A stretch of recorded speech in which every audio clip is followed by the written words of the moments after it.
Students, तो आज हम पढ़ने वाले हैं बीकॉम थर्ड ईयर का। जो हमारा सब्जेक्ट है वो है ऑडिटिंग। और ऑडिटिंग में हम आपको अंकेक्षण की नवीन प्रवृत्तियाँ पढ़ा रहे थे। अंकेक्षण की नवीन प्रवृत्तियों में जो हमारा पॉइंट चल रहा था वो था कर अंकेक्षण, जिसको बोलते हैं अपन टैक्स ऑडिट। टैक्स ऑडिट में हमने आपको टैक्स ऑडिट की डेफिनेशन वगैरह करा दी थी और इससे पहले वाली वीडियो आप जाकर देख सकते हैं। इसके बाद हम आपको पढ़ाने वाले हैं आयकर अधिनियम 1961 के अंतर्गत अंकेक्षण की भूमिका के क्षेत्र। जो अंकेक्षण की भूमिका के क्षेत्र हैं इनको हमने 3 पार्ट्स में डिवाइड कर दिया था। पहला था हमारा धारा 44A के अंतर्गत अंकेक्षण का निष्पादन। दूसरा था हमारा छूट के दावे के लिए कर अंकेक्षण। तीसरा है हमारा धारा 142A के अंतर्गत चयनात्मक अंकेक्षण। तो इसमें सबसे पहला जो हमारा था धारा 44AB के अंतर्गत अंकेक्षण का निष्पादन, वो हमारी इससे पहली वाली वीडियो में कंप्लीट हो चुका है।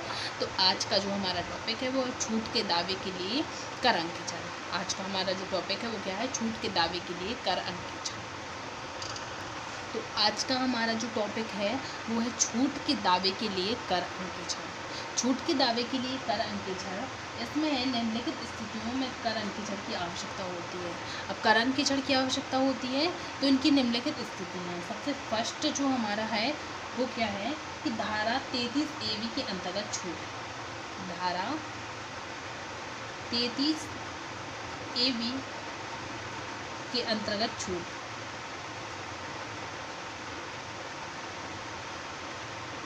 तो धारा 33 के अंतर्गत छूट, इसमें क्या होता है, डिडक्शन अंडर सेक्शन 33AB। इस धारा के अंतर्गत वैसे करदाता को छूट दी जाती है जो चाय, कॉफ़ी एवं रबड़ की विकसित करने एवं निर्माण करने के संलग्न से होते हैं, अतः उनकी खाताबही अंकेक्षण किसी चार्टर्ड अकाउंट द्वारा कराया जाता है। देखो इसमें क्या होता है कि जो व्यक्ति चाय, कॉफ़ी और रबड़ के उत्पादन एवं निर्माण के लिए कार्य करते हैं उनके लिए इस धारा के अंतर्गत छूटें दी जाती हैं। और उनके जो अकाउंट्स होते हैं, जो उनके मतलब लेखांकन जो अकाउंट्स होते हैं वो एक चार्टर्ड अकाउंट द्वारा जांच कराए जाते हैं, है ना।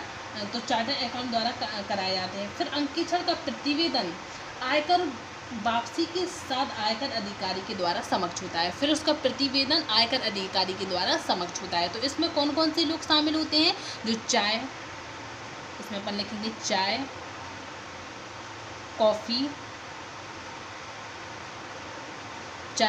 रबड़। और इसका अंकेक्षण किससे कराया जाता है, चार्टर्ड अकाउंटिंग के द्वारा कराया जाता है। फिर उसका प्रस्तुतिकरण एक मतलब आयकर अधिकारी के समक्ष रखा जाता है। नेक्स्ट है हमारा दूसरा है हमारा धारा 35D के अंतर्गत छूट।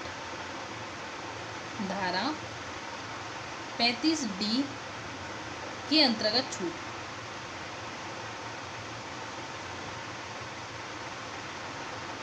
सेकंड है हमारा कि धारा 35 के अंतर्गत छूट। इसमें क्या होता है, इस धारा के अंतर्गत प्रारंभिक व्यय का मतलब जो उनका प्रारंभिक व्यय होता है, मतलब जितना इन्वेस्टमेंट होता है उसका 1/10 भाग एक औद्योगिक संस्था की स्थापना अथवा विस्तार हेतु छूट प्रदान की जाती है, जिसका वैधानिक अंकेक्षण नहीं होकर सामान्य अंकेक्षण होता है।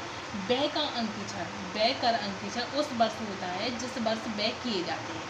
इसका सबसे पहले क्या होता है कि जो उनका प्रारंभिक व्यय होता है उसका 1/10 भाग औद्योगिक संस्था अथवा विस्तार की छूट प्रदान करता है। किसको, औद्योगिक संस्था को छूट प्रदान करता है, संस्था को छूट प्रदान करता है, छूट प्रदान करता है। लेकिन इनका क्या होता है, इसका वैधानिक अंकेक्षण नहीं होता है, सामान्य अंकेक्षण होता है। इनका वैधानिक अंकेक्षण ना होकर सामान्य अंकेक्षण होता है। व्यय का कर अंकेक्षण उस वर्ष किया जाता है, जो व्यय किया जाता है उसका जो टैक्स ऑडिट है वो उसी वर्ष उस वर्ष किया जाता है जिस वर्ष व्यय किया गया हो। किस वर्ष, जिस वर्ष व्यय किया गया हो उसी वर्ष किया जाता है। नेक्स्ट है हमारा तीसरा है कि धारा 80 1A के अनुसार, तो इसमें लिखते हैं धारा 80 1A के अंतर्गत छूट।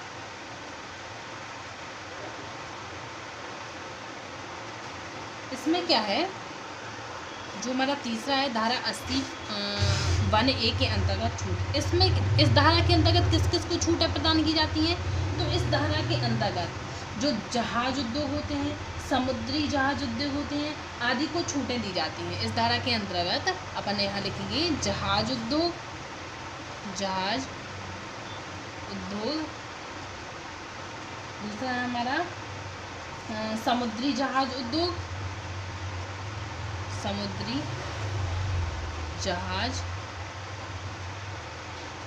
उद्योग को दी जाती है, को दी जाती है, जिसका वैधानिक अंकेक्षण नहीं होता है, जिसका वैधानिक अंकेक्षण नहीं होता है। लिख देते हैं वैधानिक अंकेक्षण नहीं होता है। तो ये हमारी क्या है कि छूट के दावा के लिए कर अंकेक्षण कौन कौन से होते हैं? पहला धारा 33AV के अंतर्गत छूट, दूसरा धारा 35D के अंतर्गत छूट, तीसरा धारा 80 1A के अंतर्गत छूट। जो धारा 33AV के अंतर्गत जो चाय कॉफ़ी का निर्माण करते हैं और उत्पादन करते हैं और उसके संदर्भ में कार्य करते हैं तो उनको प्राप्त होती हैं। दूसरा होता है हमारा धारा 35D के अंतर्गत, ये मतलब इसका 1/10 भाग औद्योगिक संस्था को छूट प्रदान करता है। जो जितने भी औद्योगिक संस्थाएं होती हैं उनको छूट प्रदान करता है। इसमें इसका मतलब जो इसमें जिस वर्ष व्यय किया जाता है उस वर्ष ही उसका कर अंकेक्षण होता है। तीसरा होता है हमारा कि धारा 80 1A के अंतर्गत छूट। इसमें किन किन को छूटें मिलती हैं? जहाज उद्योग, समुद्री जहाज उद्योग, ऐसे अंकेक्षणों की इसमें छूट मिलती है। इसका वैधानिक अंकेक्षण नहीं होता है। अब आप लोग ये नोट कर लीजिए, फिर हम आपको आगे बढ़ा रहे हैं।